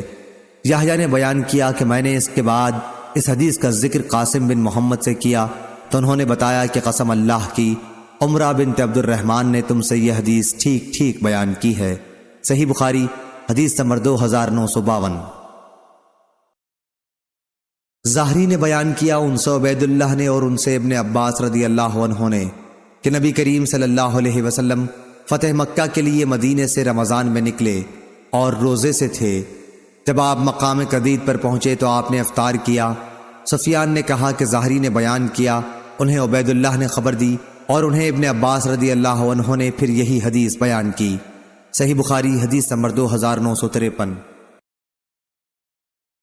عمرو بن حارث نے خبر دی، انہیں بکیر نے، انہیں سلیمان بن یسار نے اور ان سے ابو ہریرہ رضی اللہ عنہ نے بیان کیا کہ رسول اللہ صلی اللہ علیہ وسلم نے ہمیں ایک فوج میں بھیجا اور ہدایت فرمائی کہ اگر فلاں 2 قریشی حباب بن اسود اور نافع بن عبد عمر جن کا آپ نے نام لیا تم کو مل جائیں تو انہیں آگ میں جلا دینا۔ ابو ہریرہ رضی اللہ عنہ نے کہا کہ جب ہم آپ کی خدمت میں آپ سے رخصت ہونے کی اجازت کے لیے حاضر ہوئے اس وقت آپ نے فرمایا کہ میں نے تمہیں پہلے ہدایت کی تھی کہ فلاں فلاں قریشی اگر تمہیں مل جائیں تو انہیں آگ میں جلا دینا، لیکن یہ حقیقت ہے کہ آگ کی سزا دینا اللہ تعالیٰ کے سوا کسی کے لیے سزاوار نہیں ہے، اس لیے اگر وہ تمہیں مل جائیں تو انہیں قتل کر دینا، آگ میں نہ جلانا۔ صحیح بخاری حدیث نمبر 2954۔ عبید اللہ عمری نے بیان کیا ان سے نافع نے اور ان سے عبداللہ بن عمر رضی اللہ عنہ نے نبی کریم صلی اللہ علیہ وسلم کے حوالے سے دوسری سند، اور مجھ سے محمد بن صباح نے بیان کیا، کہا ہم سے اسماعیل بن زکریا نے بیان کیا، ان سے عبید اللہ نے، ان سے نافع نے، ان سے ابن عمر رضی اللہ عنہ نے کہ نبی کریم صلی اللہ علیہ وسلم نے فرمایا خلیفہ وقت کے احکام سننا اور انہیں بجا لانا ہر مسلمان کے لیے واجب ہے جب تک کہ گناہ کا حکم نہ دیا جائے۔ اگر گناہ کا حکم دیا جائے تو پھر نہ اسے سننا چاہیے اور نہ اس پر عمل کرنا چاہیے۔ صحیح بخاری حدیث نمبر 2955۔ ایرج نے بیان کیا اور انہوں نے ابو ہریرہ رضی اللہ عنہ سے سنا، انہوں نے نبی کریم صلی اللہ علیہ وسلم سے سنا، آپ فرماتے تھے کہ ہم لوگ گو دنیا میں سب سے پیچھے آئے لیکن آخرت میں جنت میں سب سے آگے ہوں گے۔ صحیح بخاری حدیث نمبر 2956۔ جویریہ نے بیان کیا ان سے نافع نے اور ان سے عبداللہ بن عمر رضی اللہ عنہ نے کہ صلح حدیبیہ کے بعد جب ہم دوسرے سال پھر آئے تو ہم میں سے جنہوں نے صلح حدیبیہ کے موقع پر حضرت صلی اللہ علیہ وسلم سے بیعت کی تھی 2 شخص بھی اس درخت کی نشاندہی پر متفق نہیں ہو سکے جس کے نیچے ہم نے رسول اللہ صلی اللہ علیہ وسلم سے بیعت کی تھی، اور یہ صرف اللہ کی رحمت تھی۔ جویریہ نے کہا میں نے نافع سے پوچھا حضرت صلی اللہ علیہ وسلم نے صحابہ سے کس بات پر بیعت کی تھی؟ کیا موت پر لی تھی؟ فرمایا کہ نہیں بلکہ صبر و استقامت پر بیعت لی تھی۔ صحیح بخاری حدیث نمبر 2958۔ وہیب نے بیان کیا، کہا ہم سے عمرو بن یحییٰ نے، ان سے عباد بن تمیم نے اور ان سے عبداللہ بن زید رضی اللہ عنہ نے بیان کیا کہ ہراہ کی لڑائی کے زمانے میں ایک صاحب ان کے پاس آئے اور کہا کہ عبداللہ بن حنظلہ لوگوں سے یزید کے خلاف موت پر بیعت لے رہے ہیں، تو انہوں نے کہا کہ رسول اللہ صلی اللہ علیہ وسلم کے بعد اب میں موت پر کسی سے بیعت نہیں کروں گا۔ صحیح بخاری حدیث نمبر 2959۔ یزید بن ابی عبید نے بیان کیا اور ان سے سلمہ بن الاکوع نے بیان کیا کہ حدیبیہ کے موقع پر میں نے رسول اللہ صلی اللہ علیہ وسلم سے بیعت کی، پھر ایک درخت کے سائے میں آ کر کھڑا ہو گیا۔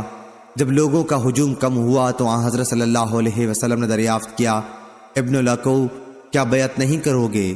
انہوں نے کہا کہ میں نے عرض کیا یا رسول اللہ میں تو بیعت کر چکا ہوں۔ آپ نے فرمایا دوبارہ اور بھی، چنانچہ میں نے دوبارہ بیعت کی۔ یزید بن ابی عبید اللہ کہتے ہیں کہ میں نے سلمہ بن الاکوع رضی اللہ عنہ سے پوچھا ابو مسلم اس دن آپ حضرات نے کس بات پر بیعت کی تھی؟ کہا کہ موت پر۔ صحیح بخاری حدیث نمبر 2960۔ حمید نے بیان کیا اور انہوں نے انس رضی اللہ عنہ سے سنا، آپ بیان کرتے تھے کہ انصار خندق کھودتے ہوئے غزوہ خندق کے موقع پر کہتے تھے ہم وہ لوگ ہیں جنہوں نے محمد صلی اللہ علیہ وسلم سے جہاد پر بیعت کی ہے ہمیشہ کے لیے جب تک ہمارے جسم میں جان ہے۔ حضرت صلی اللہ علیہ وسلم نے اس کے جواب میں یوں فرمایا، اے اللہ زندگی تو بس آخرت ہی کی زندگی ہے، بس تو آخرت میں انصار اور مہاجرین کا اکرام فرمانا۔ صحیح بخاری حدیث نمبر 2961۔ عبداللہ بن مسعود رضی اللہ عنہ نے بیان کیا کہ میرے پاس ایک شخص آیا اور ایسی بات پوچھی کہ میری کچھ سمجھ میں نہ آیا کہ اس کا جواب کیا دوں۔ اس نے پوچھا مجھے یہ مسئلہ بتائیے کہ ایک شخص بہت ہی خوش اور ہتھیار بند ہو کر ہمارے امیروں کے ساتھ جہاد کے لیے جاتا ہے، پھر وہ امیر ہمیں ایسی چیزوں کا مکلف قرار دیتے ہیں کہ ہم ان کی طاقت نہیں رکھتے۔ میں نے کہا اللہ کی قسم میری کچھ سمجھ میں نہیں آتا کہ تمہاری بات کا جواب کیا دوں، البتہ جب ہم رسول اللہ صلی اللہ علیہ وسلم کے ساتھ آپ کی حیات مبارکہ میں تھے تو آپ کو کسی بھی معاملے میں صرف ایک مرتبہ حکم کی ضرورت پیش آتی تھی اور ہم فوراً ہی اسے بجا لاتے تھے۔ یہ یاد رکھنے کی بات ہے کہ تم لوگوں میں اس وقت تک خیر رہے گی جب تک تم اللہ سے ڈرتے رہو گے، اور اگر تمہارے دل میں کسی معاملے میں شبہ پیدا ہو جائے کہ کیا جائے یا نہیں تو کسی عالم سے اس کے متعلق پوچھ لو تاکہ تشفی ہو جائے۔ وہ دور بھی آنے والا ہے کہ کوئی ایسا آدمی بھی جو صحیح مسئلے بتا دے تمہیں نہیں ملے گا۔ اس ذات کی قسم جس کے سوا کوئی معبود نہیں، جتنی دنیا باقی رہ گئی ہے وہ وادی کے اس پانی کی طرح ہے جس کا صاف اور اچھا حصہ تو پیا جا چکا ہے اور گدلا حصہ باقی رہ گیا ہے۔ صحیح بخاری حدیث نمبر 2964۔ موسیٰ بن عقبہ نے بیان کیا ان سے عمر بن عبید اللہ کے غلام سالم ابی نظر نے، سالم ان کے منشی تھے، بیان کیا کہ عبداللہ بن ابی اوفا رضی اللہ عنہ نے انہیں ایک خط لکھا اور میں نے اسے پڑھا کہ رسول اللہ صلی اللہ علیہ وسلم نے ایک جہاد کے موقع پر جس میں لڑائی بھی ہوئی تھی سورج کے ڈھلنے تک جنگ شروع نہیں کی۔ صحیح بخاری حدیث نمبر 2965۔ اس کے بعد آپ نے صحابہ رضی اللہ عنہ کو خطاب کرتے ہوئے فرمایا، لوگو دشمن کے ساتھ جنگ کی خواہش اور تمنا دل میں نہ رکھا کرو، بلکہ اللہ تعالیٰ سے امن و عافیت کی دعا کیا کرو۔ البتہ جب دشمن سے مٹ بھیڑ ہو ہی جائے تو پھر صبر و استقامت کا ثبوت دو، یاد رکھو کہ جنت تلواروں کے سائے تلے ہے۔ اس کے بعد آپ نے یوں دعا کی، اے اللہ کتاب کے نازل کرنے والے، بادل بھیجنے والے، احزاب دشمنوں کے دوستوں کو شکست دینے والے، انہیں شکست دے اور ان کے مقابلے میں ہماری مدد کر۔ صحیح بخاری حدیث نمبر 2966۔ جابر بن عبداللہ رضی اللہ عنہ نے بیان کیا کہ میں رسول اللہ صلی اللہ علیہ وسلم کے ساتھ ایک غزوہ جنگ تبوک میں شریک تھا۔ انہوں نے بیان کیا کہ رسول اللہ صلی اللہ علیہ وسلم پیچھے سے آ کر میرے پاس تشریف لائے۔ میں اپنے پانی لادنے والے ایک اونٹ پر سوار تھا، چونکہ وہ تھک چکا تھا اس لیے دھیرے دھیرے چل رہا تھا۔ حضرت صلی اللہ علیہ وسلم نے مجھ سے دریافت فرمایا کہ جابر تمہارے اونٹ کو کیا ہو گیا ہے؟ میں نے عرض کیا کہ تھک گیا ہے۔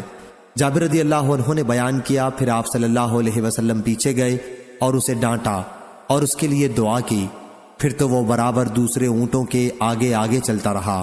پھر آپ صلی اللہ علیہ وسلم نے دریافت فرمایا اپنے اونٹ کے متعلق کیا خیال ہے؟ میں نے کہا کہ اب اچھا ہے، آپ کی برکت سے ایسا ہو گیا ہے۔ آپ صلی اللہ علیہ وسلم نے فرمایا پھر کیا اسے بیچو گے؟ انہوں نے بیان کیا کہ میں شرمندہ ہو گیا کیونکہ ہمارے پاس پانی لانے کو اس کے سوا اور کوئی اونٹ نہیں رہا تھا، مگر میں نے عرض کیا جی ہاں۔ آپ صلی اللہ علیہ وسلم نے فرمایا پھر بیچ دے۔ چنانچہ میں نے وہ اونٹ آپ صلی اللہ علیہ وسلم کو بیچ دیا اور یہ طے پایا کہ مدینے تک میں اسی پر سوار ہو کر جاؤں گا۔ بیان کیا کہ میں نے عرض کیا یا رسول اللہ میری شادی ابھی نئی ہوئی ہے۔ میں نے آپ صلی اللہ علیہ وسلم سے آگے بڑھ کر اپنے گھر جانے کی اجازت چاہی تو آپ صلی اللہ علیہ وسلم نے اجازت عنایت فرما دی۔ اس لیے میں سب سے پہلے مدینہ پہنچ آیا۔ جب ماموں سے ملاقات ہوئی تو انہوں نے مجھ سے اونٹ کے متعلق پوچھا۔ جو معاملہ میں کر چکا تھا اس کی انہیں اطلاع دی تو انہوں نے مجھے برا بھلا کہا، ایک اونٹ تھا تیرے پاس وہ بھی بیچ ڈالا، اور اب پانی کس پر لائے گا؟ جب میں نے حضور اکرم صلی اللہ علیہ وسلم سے اجازت چاہی تو آپ نے مجھ سے دریافت فرمایا تھا کہ کنواری سے شادی کی ہے یا بیوہ سے؟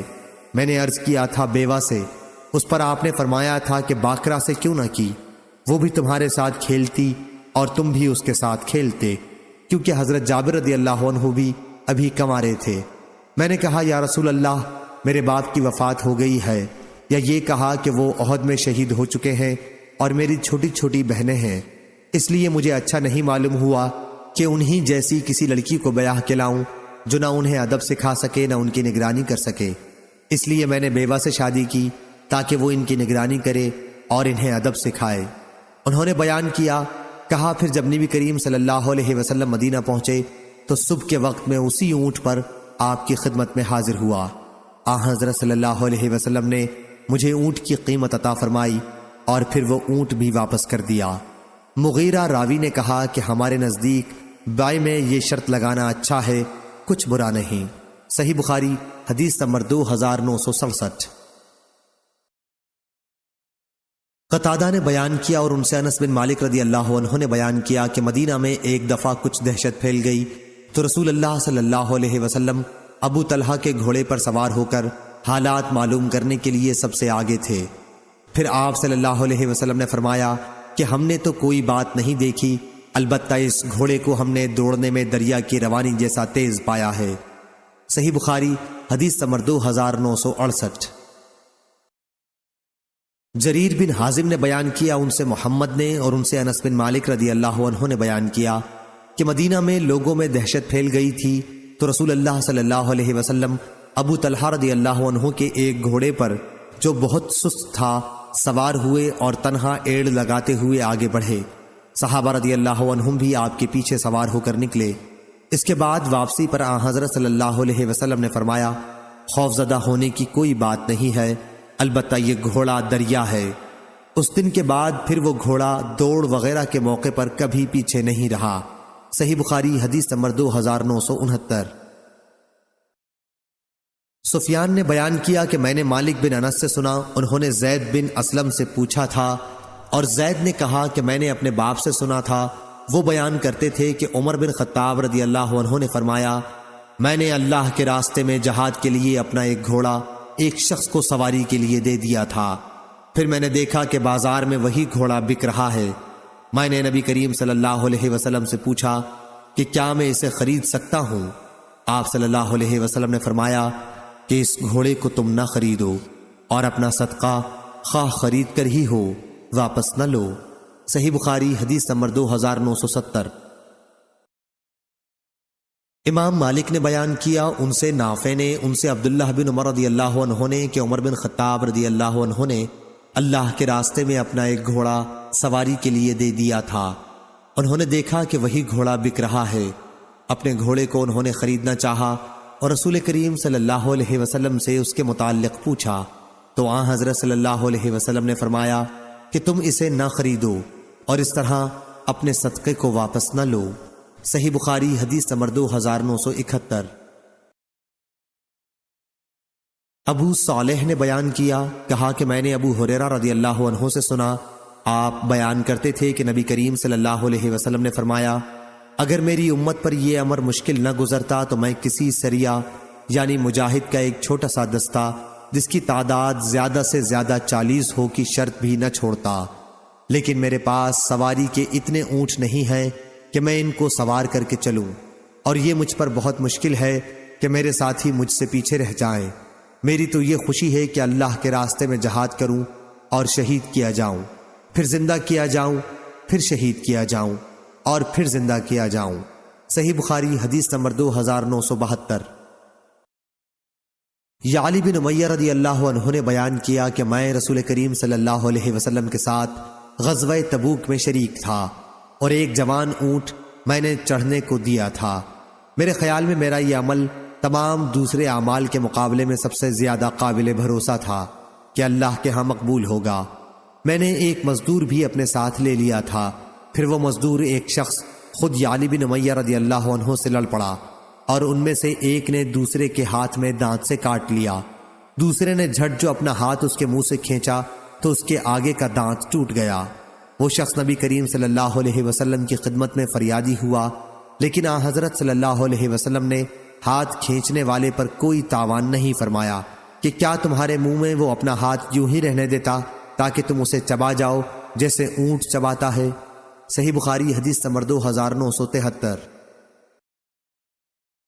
ثعلبہ بن ابی مالک قرظی نے خبر دی کہ قیس بن سعد انصاری رضی اللہ عنہ نے، جو جہاد میں رسول اللہ صلی اللہ علیہ وسلم کے علمبردار تھے، جب حج کا ارادہ کیا تو احرام باندھنے سے پہلے کنگھی کی۔ صحیح بخاری حدیث نمبر 2974۔ سلمہ بن اکوع رضی اللہ عنہ نے بیان کیا کہ غزوہ خیبر کے موقع پر حضرت علی رضی اللہ عنہ رسول اللہ صلی اللہ علیہ وسلم کے ساتھ نہیں آئے تھے۔ ان کی آنکھوں میں تکلیف تھی۔ پھر انہوں نے کہا کہ کیا میں رسول اللہ صلی اللہ علیہ وسلم کے ساتھ جہاد میں شریک نہ ہوں گا؟ چنانچہ وہ نکلے اور آن حضرت سے جا ملے۔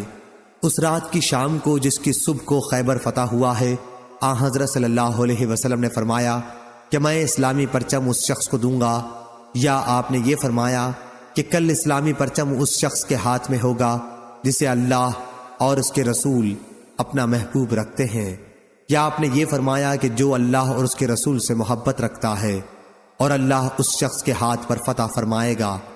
پھر حضرت علی رضی اللہ عنہ بھی آ گئے، حالانکہ ان کی آنے کی ہمیں کوئی امید نہ تھی کیونکہ وہ آشوب چشم میں مبتلا تھے۔ لوگوں نے کہا کہ یہ علی رضی اللہ عنہ بھی آ گئے، اور آپ صلی اللہ علیہ وسلم نے جھنڈا انہی کو دیا اور اللہ نے انہی کے ہاتھ پر فتح فرمائی۔ صحیح بخاری حدیث نمبر 2975۔ اسامہ نے بیان کیا، ان سے ہشام بن عروہ نے، ان سے ان کے باپ نے، اور ان سے نافع بن جبیر نے بیان کیا کہ میں نے سنا کہ حضرت عباس رضی اللہ عنہ حضرت زبیر رضی اللہ عنہ سے کہہ رہے تھے کہ کیا یہاں پر نبی کریم صلی اللہ علیہ وسلم نے آپ کو پرچم نصب کرنے کا حکم فرمایا تھا؟ صحیح بخاری حدیث نمبر 2976۔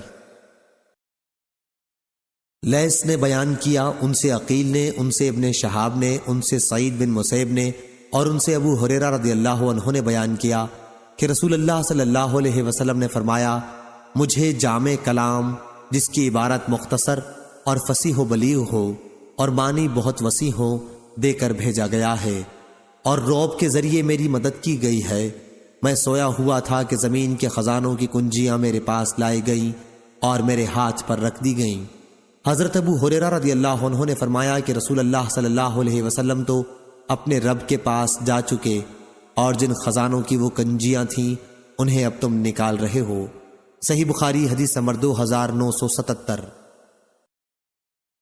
ظاہری نے بیان کیا کہ مجھے عبید اللہ بن عبداللہ نے، انہیں ابن عباس رضی اللہ عنہ نے خبر دی، اور انہیں ابو سفیان رضی اللہ عنہ نے خبر دی کہ حضرت صلی اللہ علیہ وسلم کا نام مبارک جب شاہ روم ہرقل کو ملا تو اس نے اپنا آدمی انہیں تلاش کرنے کے لیے بھیجا۔ یہ لوگ اس وقت ایلیا میں ٹھہرے ہوئے تھے۔ آخر طویل گفتگو کے بعد اس نے نبی کریم صلی اللہ علیہ وسلم کا نام مبارک منگوایا۔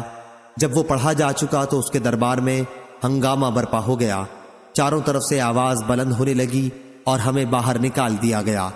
جب ہم باہر کر دیے گئے تو میں نے اپنے ساتھیوں سے کہا کہ ابن ابی کبشہ مراد رسول اللہ صلی اللہ علیہ وسلم سے ہے، کا معاملہ تو اب بہت آگے بڑھ چکا ہے، یہ ملک بنی اصفر قیصر روم بھی ان سے ڈرنے لگا ہے۔ صحیح بخاری حدیث نمبر 2978۔ ہشام نے بیان کیا کہ مجھے میرے والد نے خبر دی، نیز مجھ سے فاطمہ نے بھی بیان کیا، اور ان سے اسماء بنت ابی بکر رضی اللہ عنہا نے بیان کیا کہ جب رسول اللہ صلی اللہ علیہ وسلم نے مدینہ کی ہجرت کا ارادہ کیا تو میں نے والد ماجد حضرت ابو بکر رضی اللہ عنہ کے گھر آپ کے لیے سفر کا ناشتہ تیار کیا تھا۔ انہوں نے بیان کیا کہ جب آپ کے ناشتے اور پانی کو باندھنے کے لیے کوئی چیز نہیں ملی تو میں نے ابو بکر رضی اللہ عنہ سے کہا کہ بجز میرے کمر بند کے اور کوئی چیز اسے باندھنے کے لیے نہیں ہے۔ تو انہوں نے فرمایا کہ پھر اسی کے 2 ٹکڑے کر لو، ایک سے ناشتہ باندھ دینا اور دوسرے سے پانی۔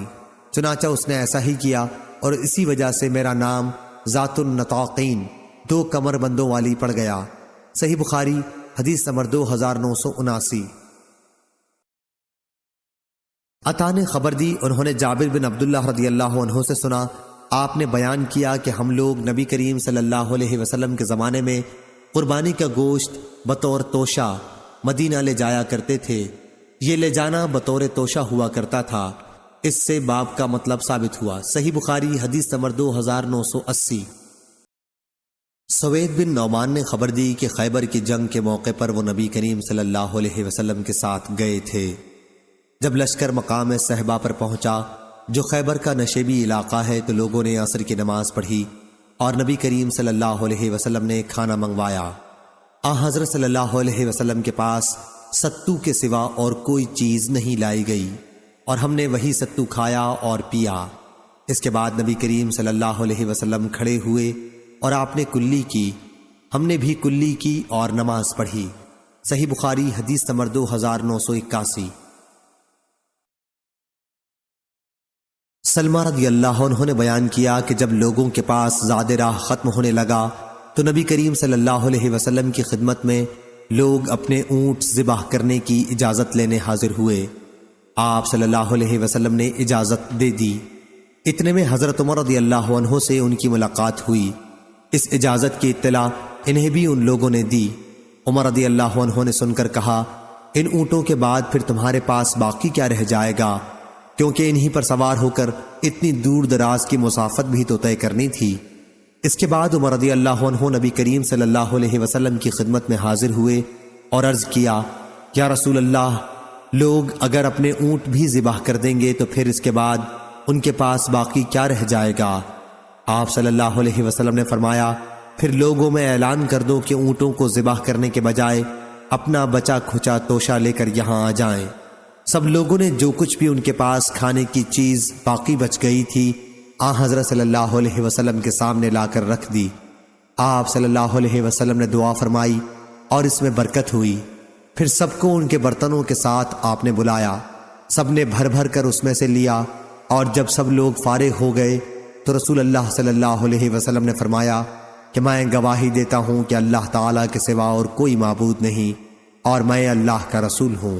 صحیح بخاری حدیث نمبر 2982۔ عبدہ نے خبر دی، انہیں ہشام نے، انہیں وہب بن کیسان نے، اور ان سے جابر رضی اللہ عنہ نے بیان کیا کہ ہم ایک غزوہ پر نکلے، ہماری تعداد 300 تھی، ہم اپنا راشن اپنے کندھوں پر اٹھائے ہوئے تھے۔ آخر ہمارا توشہ جب تقریباً ختم ہو گیا تو ایک شخص کو روزانہ صرف 1 کھجور کھانے کو ملنے لگی۔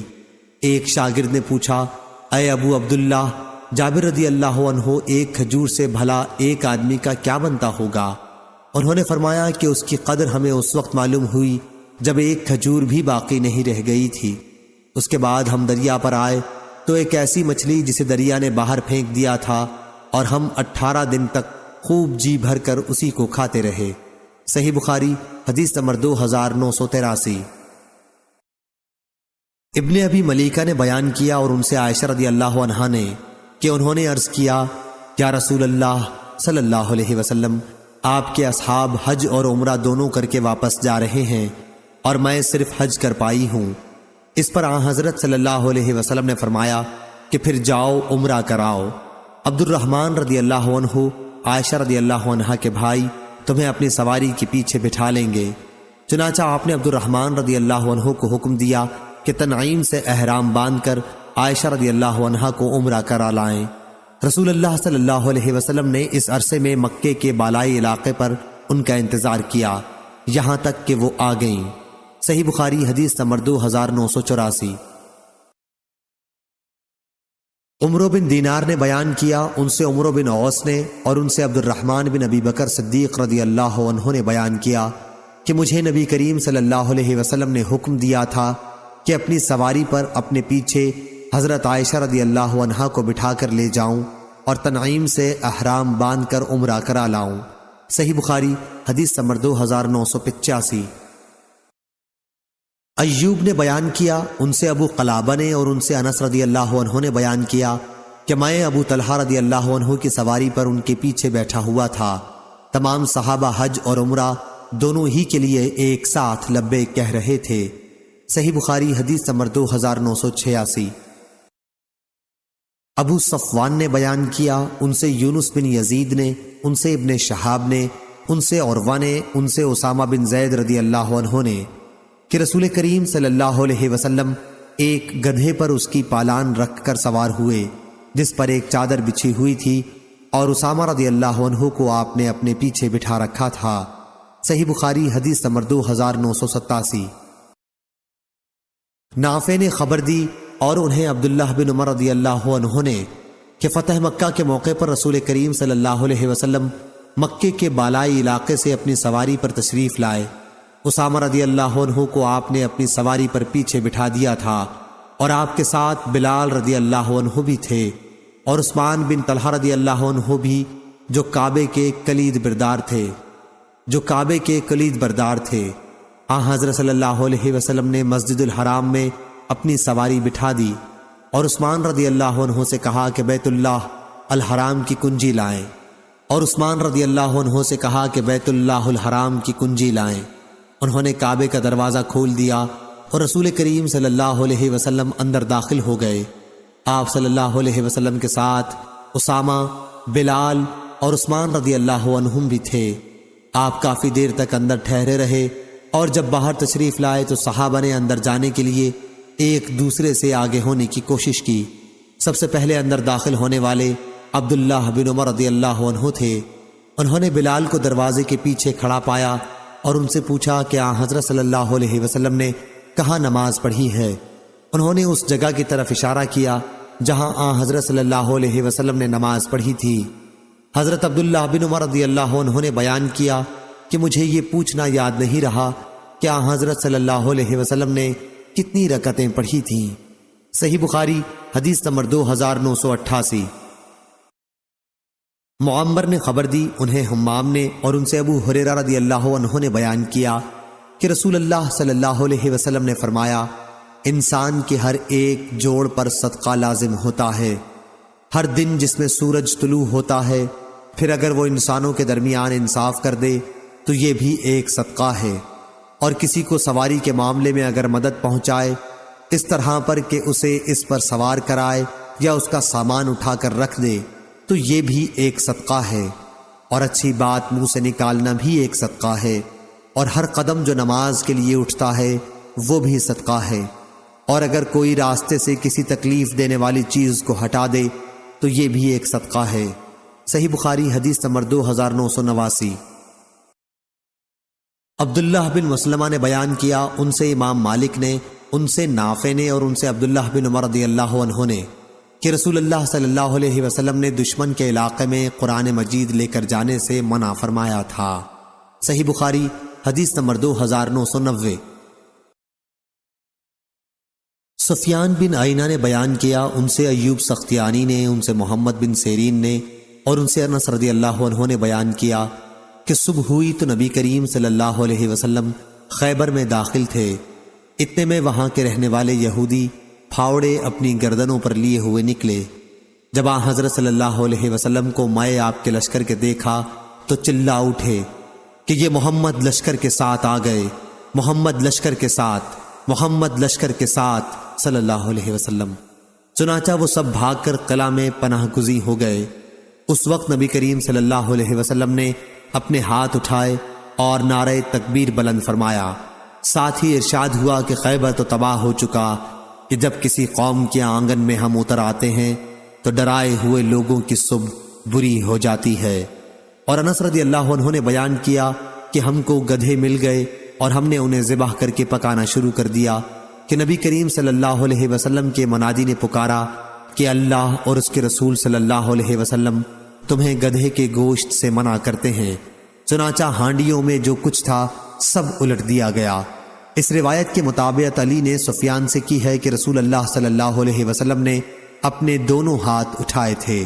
صحیح بخاری حدیث نمبر 2991۔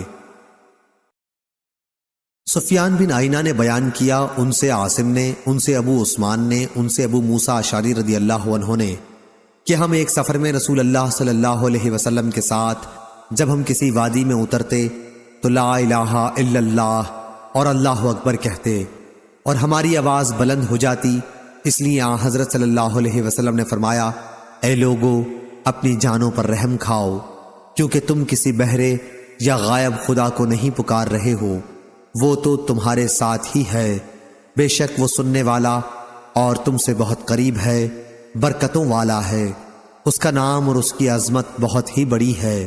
صحیح بخاری حدیث نمبر 2992۔ سفیان بن عینہ نے بیان کیا، ان سے حسین بن عبد الرحمن نے، اور ان سے سالم بن ابی الجعد نے، اور ان سے جابر بن عبداللہ رضی اللہ عنہ نے بیان کیا کہ جب ہم کسی بلندی پر چڑھتے تو اللہ اکبر کہتے، اور جب کسی نشیب میں اترتے تو سبحان اللہ کہتے تھے۔ صحیح بخاری حدیث نمبر 2993۔ شعبہ نے بیان کیا، ان سے حسین نے، ان سے سالم نے، اور ان سے جابر رضی اللہ عنہ نے بیان کیا کہ جب ہم بلندی پر چڑھتے تو اللہ اکبر کہتے اور نشیب میں اترتے تو سبحان اللہ کہتے تھے۔ صحیح بخاری حدیث نمبر 2994۔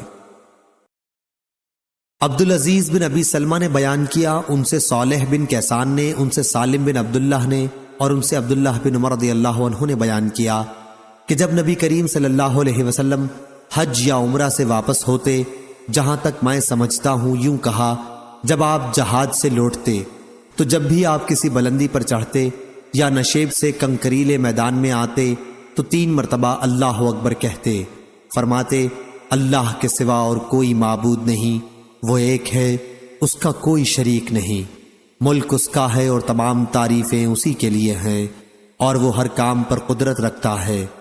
ہم واپس ہو رہے ہیں توبہ کرتے ہوئے، عبادت کرتے ہوئے، اپنے رب کی بارگاہ میں سجدہ ریز ہوتے اور اس کی حمد پڑھتے ہوئے۔ اللہ نے اپنا وعدہ سچ کر دکھایا اور اپنے بندے کی مدد کی اور تنہا کفار کی تمام جماعتوں کو شکست دے دی۔ صالح نے کہا کہ میں نے سالم بن عبداللہ سے پوچھا، کیا عبداللہ بن عمر رضی اللہ عنہ نے لفظ آئبون کے بعد انشاءاللہ نہیں کہا تھا؟ تو انہوں نے بتایا کہ نہیں۔ صحیح بخاری حدیث نمبر 2995۔ ابراہیم ابو اسماعیل سکسکی نے بیان کیا، انہوں نے کہا کہ میں نے ابو بردہ بن ابو موسیٰ سے سنا، وہ اور یزید بن ابی کبشہ ایک سفر میں ساتھ تھے، اور یزید سفر کی حالت میں بھی روزہ رکھا کرتے تھے۔ ابو بردہ نے کہا کہ میں نے اپنے والد ابو موسیٰ اشعری رضی اللہ عنہ سے بارہا سنا، وہ کہا کرتے تھے کہ نبی کریم صلی اللہ علیہ وسلم نے فرمایا کہ جب بندہ بیمار ہوتا ہے یا سفر کرتا ہے تو اس کے لیے ان تمام عبادات کا ثواب لکھا جاتا ہے جنہیں اقامت یا صحت کے وقت یہ کیا کرتا تھا۔ صحیح بخاری حدیث نمبر 2996۔ محمد بن منقدر نے بیان کیا، کہا کہ میں نے جابر بن عبداللہ رضی اللہ عنہ سے سنا، وہ بیان کرتے تھے کہ نبی کریم صلی اللہ علیہ وسلم نے ایک کام کے لیے غزوہ خندق کے موقع پر صحابہ کو پکارا تو زبیر رضی اللہ عنہ نے اس کے لیے کہا کہ میں حاضر ہوں۔ پھر آپ صلی اللہ علیہ وسلم نے صحابہ کو پکارا اور اس مرتبہ بھی زبیر رضی اللہ عنہ نے اپنے آپ کو پیش کیا۔ آپ صلی اللہ علیہ وسلم نے پھر پکارا اور پھر زبیر رضی اللہ عنہ نے اپنے آپ کو پیش کیا۔ رسول اللہ صلی اللہ علیہ وسلم نے آخر فرمایا کہ ہر نبی کے حواری ہوتے ہیں، میرے حواری زبیر ہیں۔ سفیان نے کہا کہ حواری کے معنی معاون مددگار کے ہیں، یا وفادار محرم راز کو حواری کہا گیا ہے۔ صحیح بخاری حدیث نمبر 2997۔ عاصم بن محمد نے بیان کیا، کہا کہ مجھ سے میرے باپ نے بیان کیا اور ان سے ابن عمر رضی اللہ عنہ نے، کہ دوسری سند ہم سے ابو نعیم نے بیان کیا، کہا ہم سے عاصم بن محمد بن زید بن عبداللہ بن عمر نے بیان کیا، ان سے ان کے والد نے اور ان سے عبداللہ بن عمر رضی اللہ عنہ نے کہ نبی کریم صلی اللہ علیہ وسلم نے فرمایا، جتنا میں جانتا ہوں اگر لوگوں کو بھی اکیلے سفر کی برائیوں کے متعلق اتنا علم ہوتا تو کوئی سوار رات میں اکیلا سفر نہ کرتا۔ صحیح بخاری حدیث نمبر 2998۔ ہشام نے بیان کیا، انہیں ان کے والد نے خبر دی، انہوں نے بیان کیا کہ اسامہ بن زید رضی اللہ عنہ سے نبی کریم صلی اللہ علیہ وسلم کے حجۃ الوداع کے سفر کی رفتار کے متعلق پوچھا کہ آن حضرت صلی اللہ علیہ وسلم کس کس چال پر چلتے؟ یحییٰ نے کہا، عروہ نے یہ بھی کہا تھا کہ میں سن رہا تھا لیکن میں اس کا کہنا بھول گیا۔ غرض اسامہ رضی اللہ عنہ نے کہا، آپ ذرا تیز چلتے، جب فراخ جگہ پاتے تو سواری کو دوڑا دیتے، نص اونٹ کی چال جو عنق سے تیز ہوتی ہے۔ صحیح بخاری حدیث نمبر 2999۔ زید بن اسلم نے خبر دی، ان سے ان کے والد نے بیان کیا کہ میں عبداللہ بن عمر رضی اللہ عنہ کے ساتھ مکے کے راستے میں تھا، اتنے میں ان کو صفیہ بنت ابی عبید رضی اللہ عنہ ان کی بیوی کے متعلق سخت بیماری کی خبر ملی، چنانچہ آپ نے تیز چلنا شروع کر دیا، اور جب سورج غروب ہونے کے بعد شفق ڈوب گئی تو آپ سواری سے اترے اور مغرب اور عشاء کی نماز ملا کر پڑھی۔ پھر کہا کہ میں نے نبی کریم صلی اللہ علیہ وسلم کو دیکھا کہ جب آپ تیزی کے ساتھ سفر کرنا چاہتے تو مغرب میں تاخیر کر کے دونوں نمازیں مغرب اور عشاء ایک ساتھ ادا فرماتے۔ صحیح بخاری حدیث نمبر 3000۔